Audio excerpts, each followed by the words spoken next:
Olá, queridos amigos, irmãos, paz seja com todos. Uma alegria estar aqui com vocês para em mais um dia aprendermos um pouco mais da palavra de Deus. Mas antes, eu quero fazer uma oração, uma breve oração junto com vocês.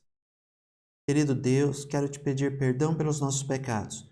Quero pedir que o Senhor venha escrever a tua palavra em nossos corações, ajudando-nos a compreendê-la de acordo com aquilo que tu queres que a compreendamos, Senhor.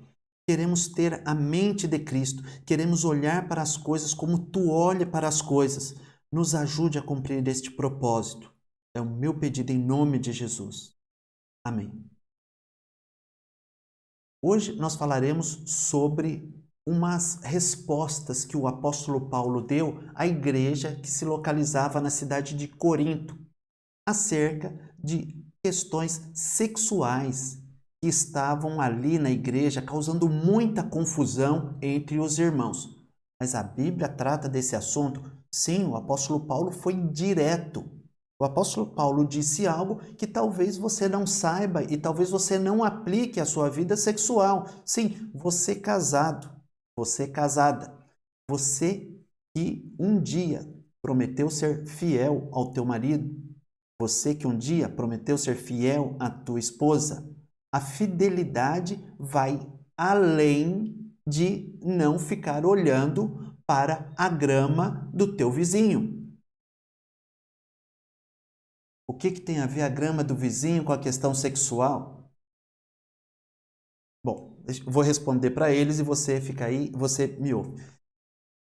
É o seguinte, eu dizer que ficar olhando para a grama do vizinho seria olhar para além dos teus limites. Ou seja, se relacionar com quem não é a tua esposa ou o teu marido. Em outras palavras, não pular a cerca. Então, a questão sexual e de fidelidade não envolve somente não pular a cerca.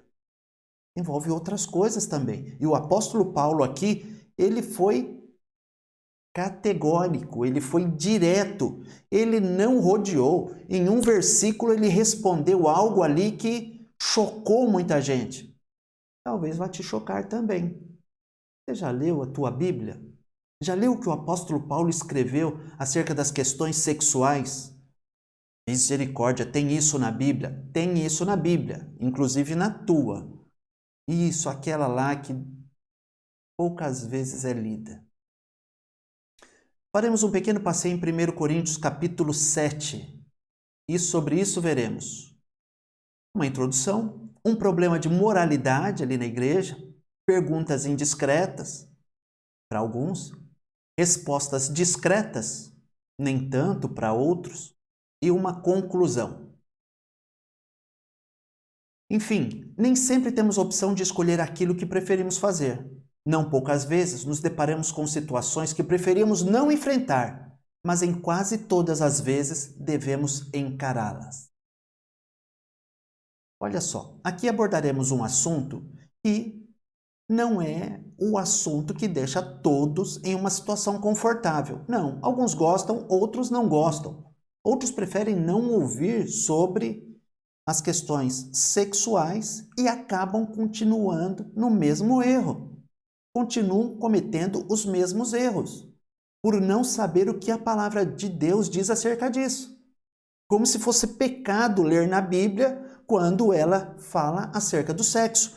Começa a ler a Bíblia, folheia a Bíblia, quando chega nas questões sexuais, opa, vou pular porque esse negócio aqui é o quê? Esse negócio não é de Deus? Está na palavra de Deus? É de Deus. E se é de Deus, nós vamos abordar. Sim, como eu já disse em vezes outras, eu não tenho que pedir desculpas por falar aquilo que eu estou falando. Estou falando da palavra de Deus. Desculpas eu peço das brincadeiras que às vezes eu faço que não saem da maneira como eu gostaria. E eu não tenho a habilidade que tem o pastor Ivaldo de fazer aquelas ilustrações. Eu não consigo ainda, estou me esforçando, pastores, agir da maneira como age o nosso pastor Cássio quando dá os exemplos. Também, mas eu estou me esforçando, pastores. Um dia eu chego lá, não desistam de mim. agradeço a oportunidade de estar aqui falando sobre isso. Mas, voltando, às vezes algumas brincadeiras eu exagero, minha esposa me lembra disso, alguns amigos me lembram disso, falam, Marcelo, aquilo que você falou ficou estranho. Concordo. O pior foi parar na internet. Mas, vamos lá. Assuntos diante dos quais não nos sentimos muito confortáveis. E é um assunto delicado para se falar? Sim, é delicado para se falar. Por quê? Algumas pessoas relutam em ouvir o que diz respeito a questões sexuais, embora esteja escrito na palavra de Deus. Antes de entrarmos naquilo que o apóstolo Paulo respondeu à igreja de Corinto, havia uma situação muito delicada ali na igreja. Muitas pessoas se convertendo e levando ideias para dentro da igreja e questionando muitas vezes a direção da igreja acerca dos ensinamentos que a palavra de Deus trazia.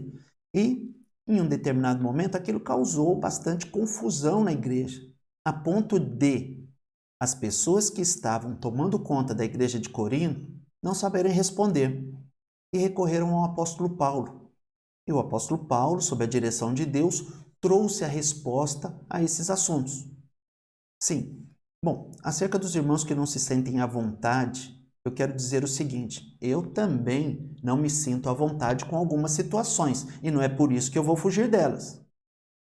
Uma muito desagradável pela qual eu passei foi aquele médico que alguns homens chamam médico do dedo, né? O nome dele, ou da especialidade dele, muitas vezes é esquecido, mas o que ele faz é algo que chega a ser traumático para muitas pessoas e extremamente desagradável. Ora, para um homem não é nada agradável passar por aquele médico que não se contenta com o resultado do exame de PSA, do antígeno prostático específico. Não. Há necessidade de mais um exame pelo qual todos os homens passaram, passam ou passarão. Sim, o exame do toque, o exame da próstata. Pois bem, bom, acerca disso, apesar de ser desagradável, eu também já o enfrentei. E realmente não é nada agradável. Mas minha esposa sempre dizendo, você precisa passar depois dos 45, para alguns depois dos 40, outros depois dos 50, outros preferem passar depois dos 100, mas enfim, passei. Minha mãe insistiu muito para que eu passasse também por esse exame, por conta de alguns históricos que a família tinha.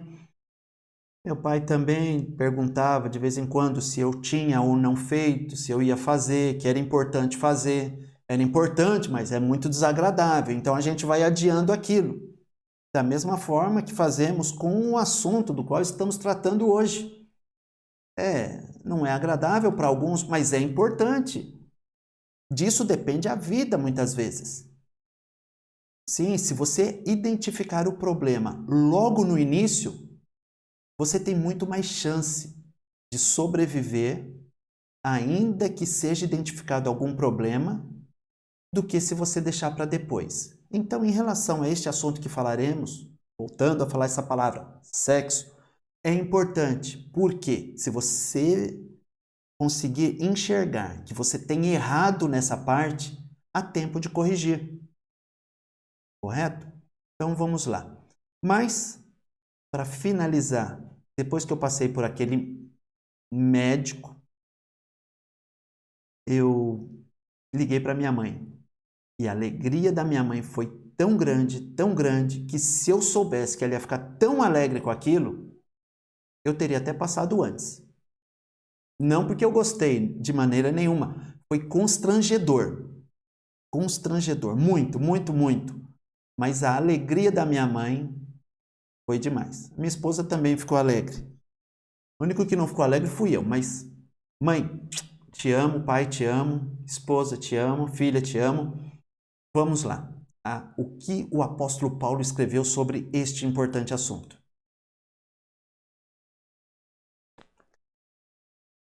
A igreja de Corinto passava por um grave problema, grave, de imoralidade sexual. Frisei, grave problema, grave. Vamos lá. O que o apóstolo Paulo respondeu para a igreja? De toda a parte se ouve que há imoralidade entre vocês. Imoralidade que não ocorre nem entre os pagãos, a ponto de um de vocês possuir a mulher de seu pai. Meus irmãos e amigos, o apóstolo Paulo enfrentou uma situação muito delicada. Ele não fez vista grossa. Muitas vezes nós queremos tirar o olho do problema.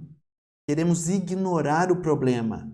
E não é momento de ignorar o problema. Há problemas que vocês não podem deixar para lá. Tem problemas que têm que ser enfrentados. Os irmãos mandaram algumas perguntas para o apóstolo Paulo. E o apóstolo Paulo, em sua resposta, mencionou essa situação. A situação dos coríntios era grave. Entre eles, havia até quem dormia com a esposa do seu pai. Coisa terrível. Isso acontecia na igreja. E muitos achavam normal. Absurdo. Onde está isso? Calma. Chegaremos lá. Eu vou dizer o que acontecia naquela cidade e você vai compreender. Alguns novos convertidos achavam que esse tipo de comportamento era normal e aceitável. Absurdo! Sim, você fala absurdo porque você não vivia naquela cidade e não estava confuso com os pensamentos que havia naquela igreja. Muitos falando uma coisa, outros falando outra, e muita gente não sabendo o que fazer. Era um assunto delicado e o apóstolo Paulo falou: vamos resolver este problema. Vamos meter aí a colher neste angu. Tem muito caroço. Vamos bater nessa situação até formarmos uma massa homogênea, até resolvermos este assunto. Do jeito que está, não pode continuar. Há situações que não podem continuar do jeito que estão. Tem que ser resolvidas e imediatamente. Olha o problema que eles tinham. Um que abusava, que dormia com a esposa do seu pai. Isso está na Bíblia. Esqueci de falar no começo da aula. É melhor pedir para que as crianças vão brincar de carrinho e de boneca em outro lugar, porque o assunto acerca do qual trataremos diz respeito mais diretamente aos casados.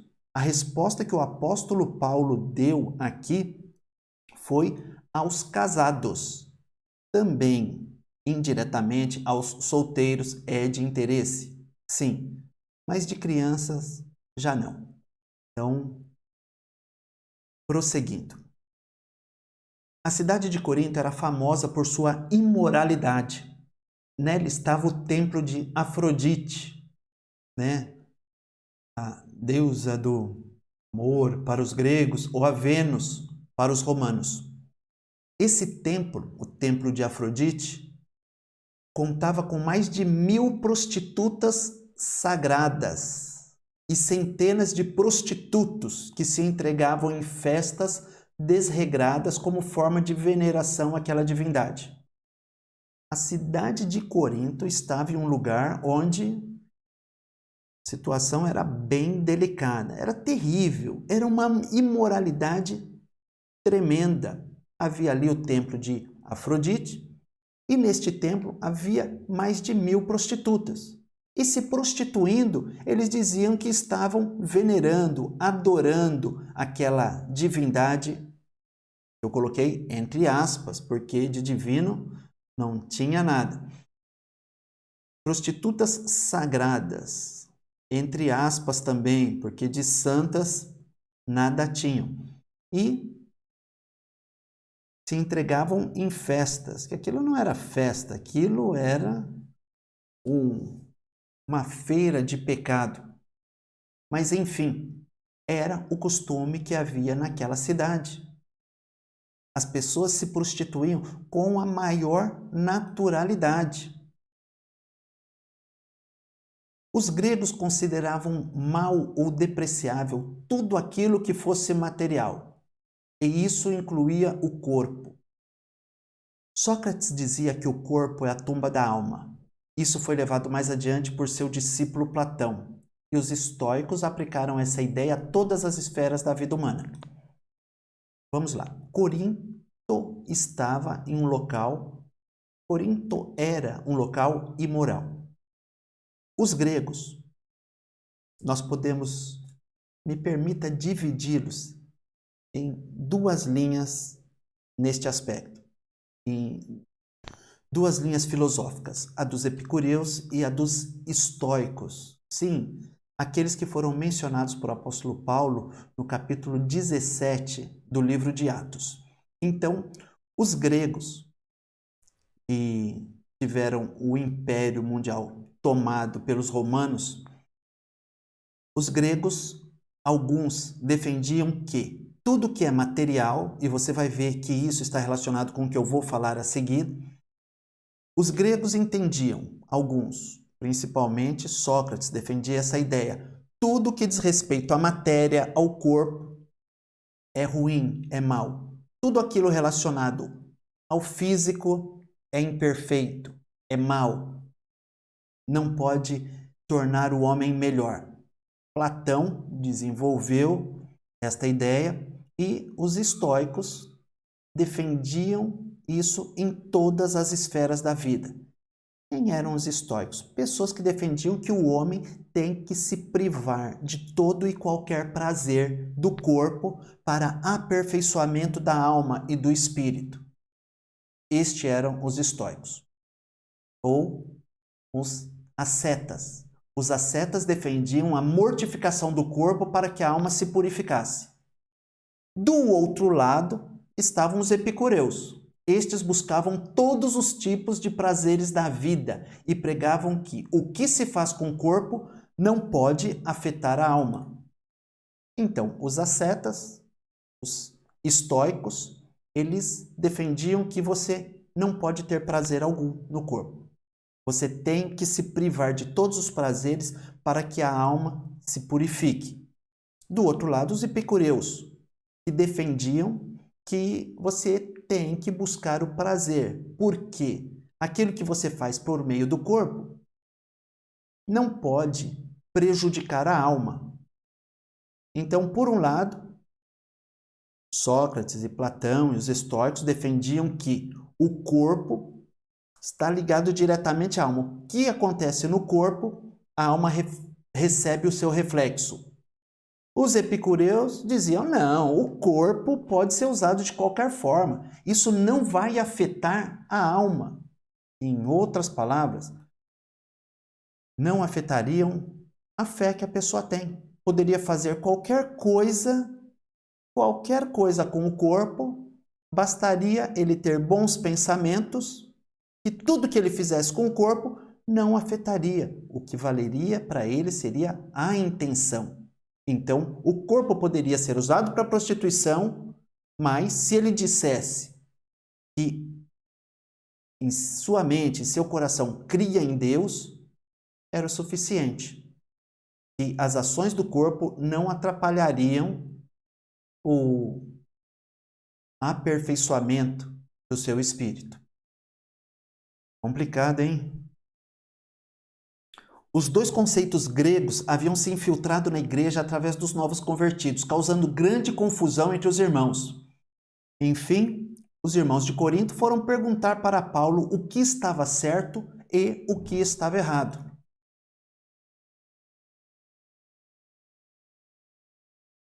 A igreja de Corinto estava confusa. Alguns defendiam que você não pode ter prazer nenhum na sua carne, porque isso mancharia o espírito.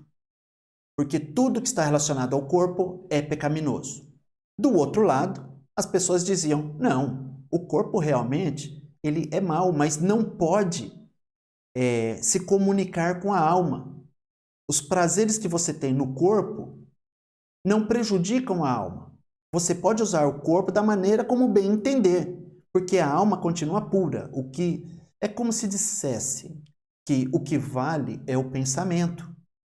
O que vale é aquilo que você diz, não aquilo que você faz. Então, alguns estavam se privando de todos os prazeres desta vida. Outros estavam entrando em tudo quanto era experiência sensorial para ter prazer, dizendo que aquilo não afetava a alma. E essas pessoas começavam a frequentar a igreja. E no momento em que eram confrontados sobre o seu comportamento, alguns diziam: não, não é assim, Platão disse que é desse jeito. Outros já diziam: não, não, de maneira nenhuma, Platão está errado. Enfim, quem está errado e quem está certo? A palavra de Deus está certa. Você pode discordar disso? Pode discordar disso, mas ela vai continuar sendo certa. O que é certo e o que é errado? Certo é aquilo que Deus diz que é certo e errado é o que Deus diz que é errado. Eu prefiro essa definição de certo e errado. O que é certo nos faz bem, o que é errado nos faz mal. Alguém tem outra definição? Não? Então, vamos lá. Paulo responde a algumas questões práticas apresentadas pelos coríntios. Ora, quanto às coisas que me escrevestes, bom seria que o homem não tocasse em mulher, mas por causa da prostituição, cada um tenha a sua própria mulher, e cada uma tenha o seu próprio marido. O apóstolo Paulo está sendo direto na questão que foi levada até ele. Ele está dizendo aqui, 1 Coríntios, no capítulo 7, versículo 1. Quanto às coisas que me escrevestes. Os irmãos da igreja de Corinto mandaram lá uma carta para o apóstolo Paulo, falando: Paulo, a gente não sabe o que fazer. E aí? O que está certo? Nós não sabemos. Nos responda, por favor. Você acha correto o apóstolo Paulo fugir dessa questão? Você acha que seria correto ele fazer isso? Talvez eu, talvez você, fujamos de algumas questões. É porque muitas vezes nós queremos ser legais, queremos ser bem vistos, não queremos ficar mal no filme. Não queremos sair mal na foto. Queremos que todas as pessoas nos deem tapinha nas costas, mas isso não é certo. Você tem que ter uma opinião. E procure ter uma opinião fundamentada na palavra de Deus, para que você tenha como justificar aquilo. Se vão concordar ou não com aquilo, é outro problema. Problema deles. O importante é você estar certo naquilo que está fazendo. E como saber se está certo? Se baseie no que diz a palavra de Deus. Então, retomando, o apóstolo Paulo diz: sobre o que vocês me escreveram, eu não tinha falado nada, mas já que vocês perguntaram, eu acho que não é bom para o homem tocar em mulher. O apóstolo Paulo está defendendo o celibato ou o não se casar. Aqui o apóstolo Paulo deu uma opinião. Bom seria que o homem não tocasse em mulher. Bom seria que nós não pecássemos. Bom seria que não nos fizessem pecar. Mas nós não estamos em uma utopia. Nós vivemos em um mundo real, nós vivemos em um mundo concreto. As coisas não são do jeito que nós gostaríamos que fosse, elas são do jeito que são. Então vamos enfrentar as coisas do jeito que são. Então o apóstolo Paulo fala: olha, bom seria que o homem não tocasse em mulher, que o homem não pensasse em mulher, mas para não se prostituir, cada um tem a sua própria mulher e cada mulher tenha o seu próprio marido. Então é errado se casar? Não, não é errado se casar. Deus disse lá em Gênesis, no capítulo 2, versículo 18, não é bom que o homem esteja só. Aqui o apóstolo Paulo estava falando o seguinte: gente, em casa vai ter problemas. E eu acho que tem problemas que vocês poderiam evitar se ficassem solteiros. De qualquer forma, fica a opção para vocês. Aqui ele deu só um parecer, foi uma simples opinião, e ele escreve isso depois. Falou: não há problema nenhum em se casar, porém, se casar, existem algumas regras que têm que ser obedecidas. Vamos ver o que ele disse acerca dessas regras. Ele disse o seguinte: o marido depois de casado, por isso que é o marido, pague à mulher a devida benevolência. E da mesma sorte, a mulher, ao marido. Irmão, o que é isso? Já já eu explico. A mulher não tem poder sobre o seu próprio corpo, mas tem-no o marido. E também, da mesma maneira, o marido não tem poder sobre o seu próprio corpo, mas tem-no a mulher. 1 Coríntios, capítulo 7, versículos 3 e 4. O marido pague à mulher a devida benevolência. Em outras palavras, o marido deve pagar à mulher o débito ao qual ele se comprometeu. Que débito é esse? É o débito conjugal. Débito conjugal? Débito conjugal. O que é o débito conjugal? É o comparecimento do marido no casamento. O que é o comparecimento do marido no casamento? É a assistência que ele dá à mulher no casamento. Que assistência que é essa? É a relação sexual que ele tem que ter com a esposa. Agora, eu fui direto ao assunto. O marido pague à mulher. A Bíblia diz que o marido tem que pagar à mulher o débito que ele tem. O marido tem uma dívida para com a esposa. Ele deve isso. É obrigação do marido comparecer. Eu já expliquei, comparecer é ter relação sexual com a sua esposa. Vamos lá. É que às vezes a gente fala de uma maneira mais suave aos ouvidos de alguns e não é claro aos ouvidos de outros. Então vamos ser diretos, porque como é uma aula de escola bíblica, não é o local de onde você tem que sair com dúvidas. Então vamos procurar ser um pouco mais claro. O marido pague a mulher. O marido tem que pagar a mulher. Não é em dinheiro. Ninguém está falando de dinheiro. Estamos falando de uma obrigação. Sim, o marido tem obrigação de fazer sexo com a esposa. Obrigação. É o que a Bíblia diz. Se você entender o contrário, o problema é teu. E a mulher também tem obrigação de fazer sexo com o marido. Alguém discorda? Ninguém se manifestou. Vamos lá. O marido tem obrigação e a mulher também tem obrigação. Os dois são obrigados a fazer isso. Isso é absurdo, é ridículo. Como obrigado? Meu amigo, minha amiga, meu irmão, minha irmã, vão reclamar com quem deu essa orientação. Eu estou transmitindo isso. Se você achou agradável ou não, o problema não é meu. Mas vamos prosseguir. A mulher, e se a mulher não quer? Aqui está escrito. E se o homem não quer? O apóstolo Paulo falou, se por acaso um não quiser ou o outro não quiser, ou seja, se alguém não quiser, tem obrigação do mesmo jeito. Como assim? Não. Você está perguntando como assim? Do jeito que está escrito. Preciso desenhar? Não, né? O apóstolo Paulo, imaginando que alguns não fossem entender o que quer dizer isso, falou, olha, eu vou explicar. O marido tem a obrigação de ter sexo com a esposa. A esposa tem a obrigação de fazer sexo com o marido. Obrigação. Obrigação. Que coisa terrível. Como que você quer que eu leia estas palavras?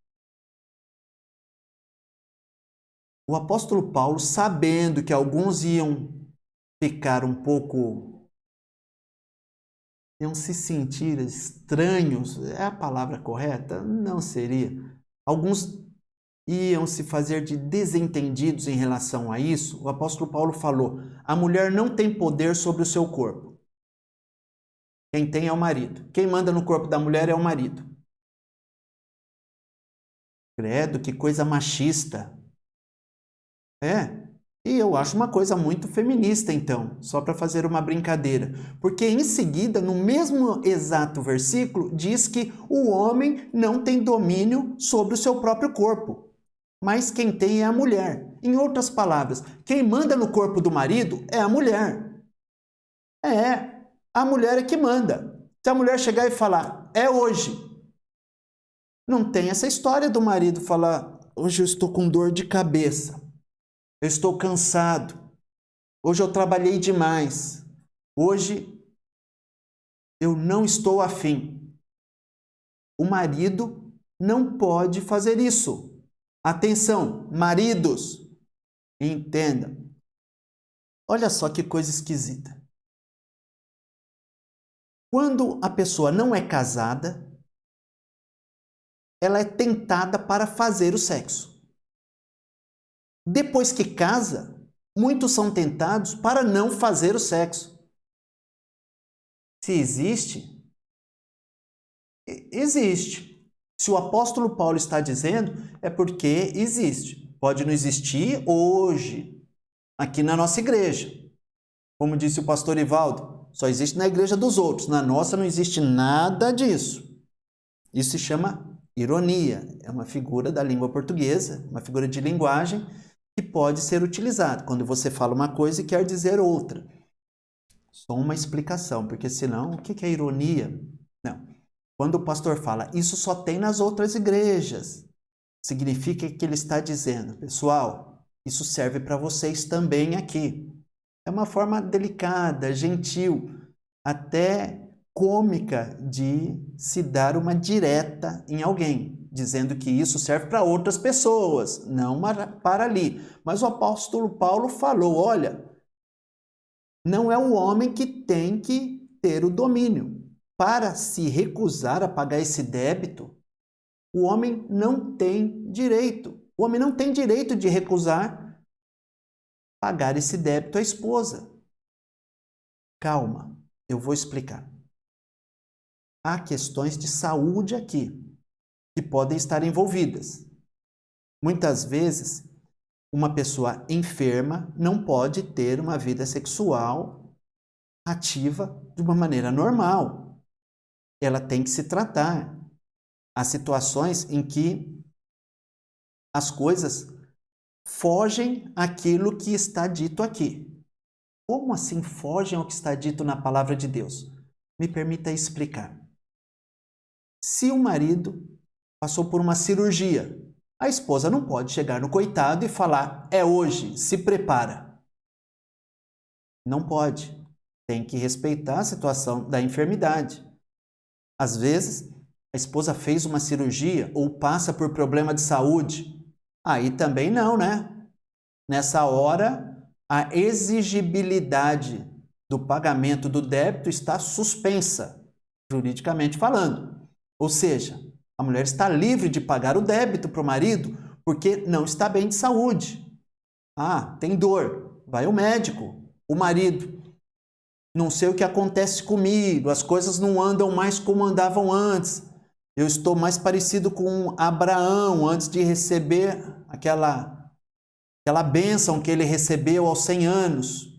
Eu estou naquele período em que Abraão acreditava que ainda ia nascer Isaque e aquele período que ele já tinha desistido da ideia, achando que teria só Ismael. Em outras palavras, se você já está naquele período em que as coisas não andam mais como andavam antes, as coisas não funcionam mais como funcionavam antes, então também procure um médico.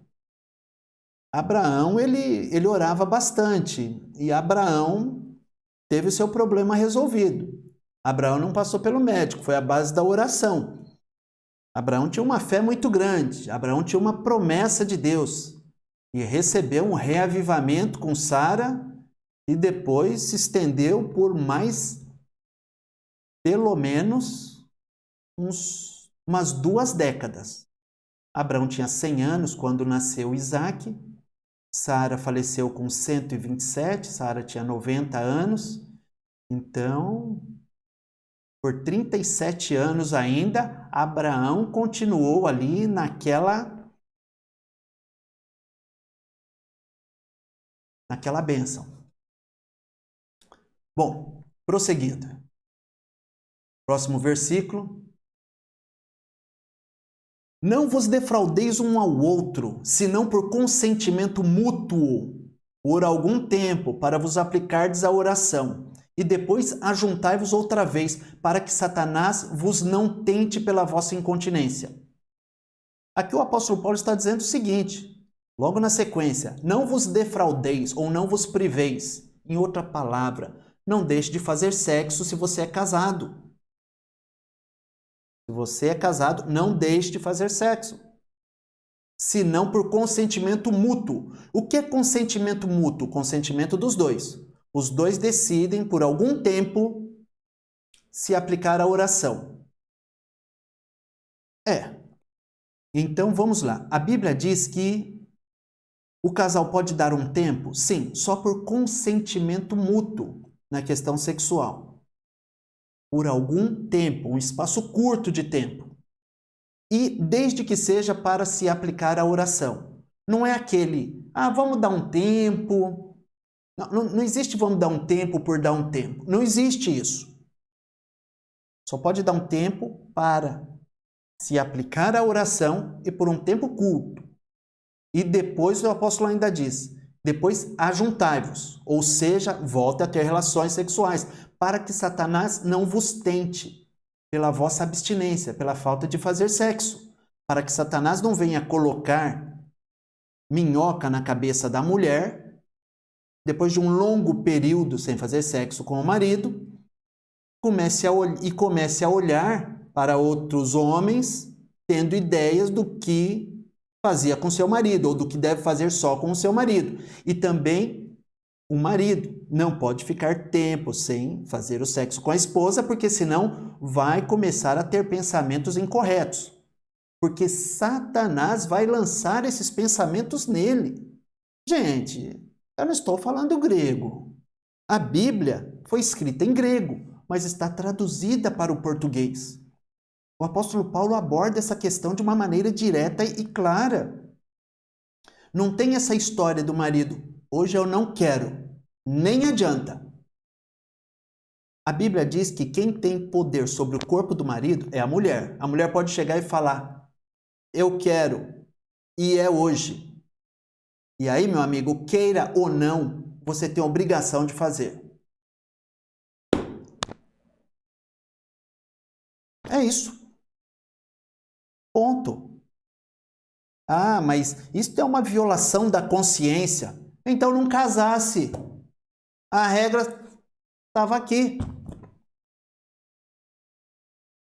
Então, meu amigo, você que tem fugido da tua esposa, pare de fugir. Pare de fugir. Porque senão você está em pecado. Então, quando a minha esposa quer e eu falo não, eu estou em pecado? Se não tiver uma justificativa, está em pecado. Então, você está querendo dizer que é pecado não fazer sexo? Acertou. Se a tua esposa quer e você não tem nenhum problema de saúde, é pecado você não querer fazer. Quer castigá-la porque ela não fez a comida que você queria? Você está em pecado. E não adianta nem orar. Porque se você orar, a oração não vai passar do teto. Não é assim que a Bíblia diz. Eu espero estar conseguindo ser claro com todos os que estão me ouvindo.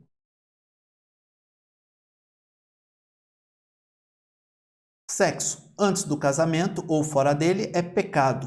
Depois do casamento é mandamento. Mas aí alguém pode me perguntar agora, Marcelo, o apóstolo Paulo falou isso, mas falou como que por permissão, não como mandamento. Está escrito no versículo número 6 do mesmo capítulo. Então, para você que pensa isso, eu vou tentar explicar. O apóstolo Paulo disse, digo, porém, isso como que por permissão e não por mandamento. porque quereria que todos os homens fossem como eu mesmo, mas cada um tem de Deus o seu próprio dom, um de uma maneira e outro de outra. Alguém agora pode dizer, Marcelo, o apóstolo Paulo deu essa orientação como permissão e não como mandamento. Então, esse negócio de que sexo depois do casamento é mandamento está errado. Não, errado está você. Vamos lá. Não vamos assassinar o português. Não vamos ignorar a língua portuguesa. Vamos compreender a coerência. O texto tem coerência, tem coesão. E não vamos distorcer a sua interpretação. O que o apóstolo Paulo está abordando aqui é a questão de permanecer solteiro e casar-se. Isso ele diz como que por permissão e não como um mandamento. Ele diz, olha, eu acho que seria melhor permanecer solteiro. Mas se não podem ficar solteiros, que se casem. Sim, que se casem. Não se prostituam, se casem. É nesse ponto que o apóstolo Paulo diz que ele coloca a opinião dele, mas como permissão e não por mandamento. Agora, se a pessoa se casar, é claro que o que ele diz em seguida não é uma permissão ou um ponto de vista dele, é um mandamento da parte de Deus. O que é permissão que ele entende? Casar ou não casar? Ele falou, olha, cada um escolhe o que quer fazer. Eu vou dar minha opinião. Acho melhor não casar. Ele estava naquele momento sem esposa. Alguns dizem que ele era solteiro, outros dizem que ele era viúvo. Se solteiro ou se viúvo, isso não vem ao caso. Mas ele não tinha esposa. Ele falou, é melhor que permaneça como eu. Mas não há problema em casar. É 6 e meia dúzia. Dei a minha opinião. Mas depois de casado, existem algumas obrigações. Sobre isso, Paulo não diz que é uma permissão e não é mandamento. Fidelidade e o pagamento do débito conjugal é obrigação. Prosseguindo, ele diz ainda: digo, porém, aos solteiros e às viúvas que lhes é bom se ficarem como eu. Ou seja, ele não tinha companheira ali. Mas se não podem conter-se, casem-se, porque é melhor casar do que abrasar-se. O apóstolo Paulo diz que é melhor casar do que abrasar-se. O que é se abrasar? Vamos ver. Abrasar-se é requeimar, é ficar queimando, ter aquela chama que não se extingue. Requeimar está escrito aqui. É o significado da palavra abrasar-se. E no grego está no presente contínuo. E o que significa isso? Isso está indicando um estado de contínuo desejo. Está em labaredas. Está no fogo da paixão. Está com, como diria minha sogra, com o fio desencapado. Triscou, saiu faísca. A curiosa história do folheto de Hidushim, parte do Talmud. O que é o Talmud? São comentários escritos e explicações dadas sobre o Pentateuco. Então vamos lá. É melhor casar do que abrasar-se. É melhor casar do que viver excitado. Não podendo olhar para ninguém que... Aliás, me lembro de algo que foi o pastor Ivaldo, o pastor Cássio, que comentou de uma pessoa que na igreja, tinha um problema, que olhava para as pessoas e na cabeça dela as via desnudas. As via sem roupa. É melhor para que uma pessoa dessa se case logo, segundo o conselho do apóstolo Paulo. Abrasar-se significa estar em chamas, literalmente não é pegando fogo, é o coração pegando fogo, a pessoa cheia de desejo, desejo por sexo mesmo. Então, se a pessoa está desse jeito, ore, peça para Deus preparar alguém e se case. Não viva abrasado. Não viva no fogo dessa paixão. Não fique com um fio desencapado, porque é perigoso. A analogia feita pela minha sogra é interessante, porque um fio desencapado encosta no outro, solta a faísca. Aquilo dá curto, aquilo provoca incêndio, pode gerar explosão, é perigoso. Eu coloquei aqui sobre a curiosa história do folheto de Kidushin. E o que é isso? Numa parte do Talmud, que são explicações sobre o Pentateuco, sobre a Torá, sobre os 5 primeiros livros da Bíblia, Gênesis, Êxodo, Levítico, Números e Deuteronômio. Este folheto, ele traz uma ilustração sobre uma situação parecida, sobre uma situação que tem a ver com aquilo que estamos falando. É o seguinte, neste folheto é explicado que certa vez um grupo de moças foi deixada na casa de um rabino chamado Anrão, é o nome atribuído no Talmud a ele. E ficaram no andar superior e tiraram a escada para que aquele rabino não fosse tentado. E, no meio da noite, uma das jovens olhou pela janela e a beleza daquela jovem atraiu o rabino. O rabino correu, pegou uma escada, colocou, dando acesso ao andar onde as moças estavam e começou a subir. No meio da escada, ele recobrou a consciência e começou a gritar: incêndio, incêndio, incêndio! Os vizinhos saíram correndo e chegaram naquele momento. Falou: Anrão, cadê o incêndio? Não tem incêndio, Anrão.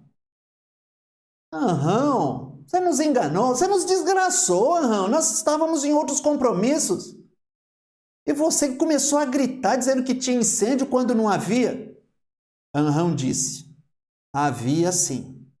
E era o pior tipo de incêndio que estava acontecendo. Assim, ele se livrou de cometer um pecado. Está escrito lá no Talmud essa história. Eu não inventei. Finalizando, antes de casar, sexo é pecaminoso. Após o casamento, pecado é sua injustificada falta. Negar o pagamento do débito para a esposa é pecado. Não é crime, não dá cadeia, mas é pecado. Porque o mandamento, a palavra de Deus diz que é uma obrigação do marido. Então, maridos, por favor, vão cuidar da saúde, ver o que está acontecendo e pague o que deve.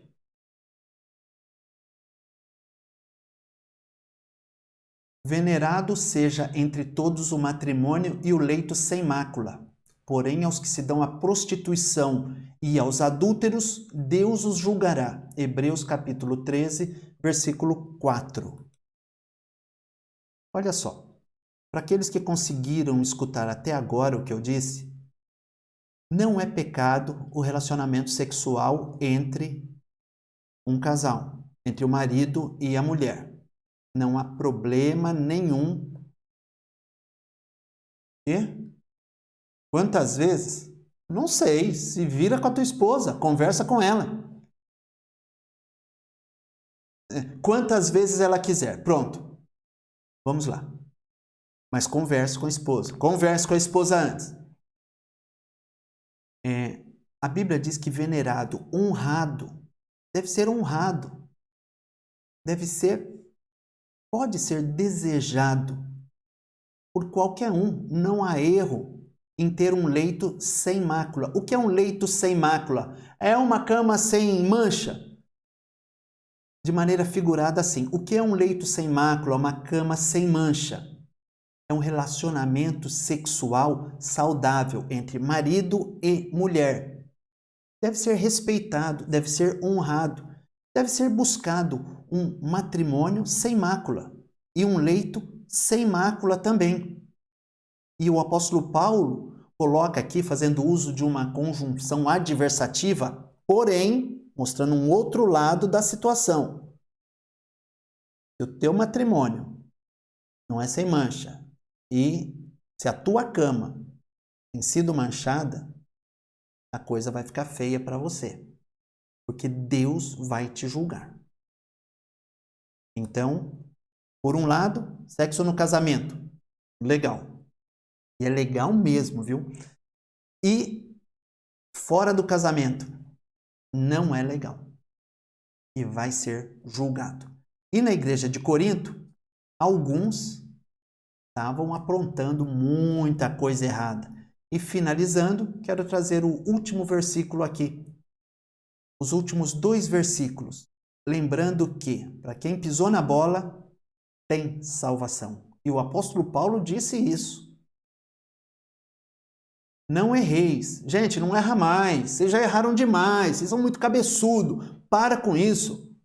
Nem devasso, nem idólatra, nem os adúlteros, nem os efeminados, nem os sodomitas, nem os ladrões, nem os avarentos, nem os bêbados, nem os maldizentes, nem os roubadores herdarão o reino de Deus. E é o que alguns têm sido. Vocês têm feito isso. Para de fazer isso. Porque se pararem de fazer isso, vocês vão ser lavados, vocês vão ser santificados, vocês vão ser justificados em nome do Senhor Jesus e pelo Espírito do nosso Deus. Pare de fazer o que é errado, faça da forma correta.